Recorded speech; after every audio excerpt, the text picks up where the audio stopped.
را فرستن به سوی نام. کیستی ای جوان گل رخسار، به فرات آمدی برای چه کار؟ چیست منظورت ای فلک افسر، آمدی تا مقابل لشکر؟ علی اکبرم آمدم با شتاب، برم آب و بر تشنگان از فرات. خدایا نصیبی که با شور و شین، برم آب و بحر عیال حسین. یا صاحب ذوالفقار وقت مدد است، یا والد 7 و 4 وقت مدد است. ایا برو بگیرید نه جانش رو، به دام او بنشانید. یا برو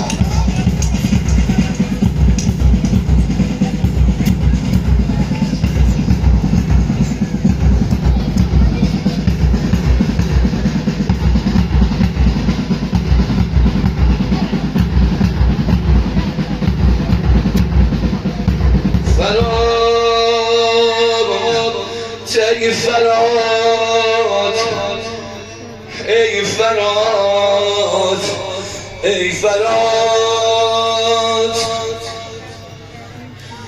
فرات، ای فرات، ای فرات، ای فرات. سکینه نمو دست و غش از برات، فرات از لبم خشک بابم حسین. نداری خبر بلکه بام شور و شین پر گشت و مشکام.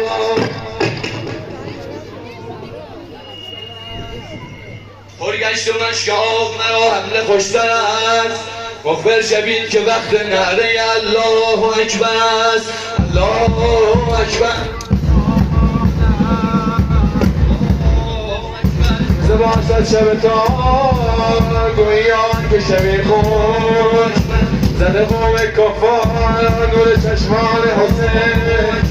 اکبر شیرین گفتار نیز جایت که شبی خون، زده قوم کفار نیز در بستر راحت اکبر یاران. رفته با مشت یار بر تفنان، میرم از قفایش به سوی قوم خطا، تا ببینم چه سان جنگ کند.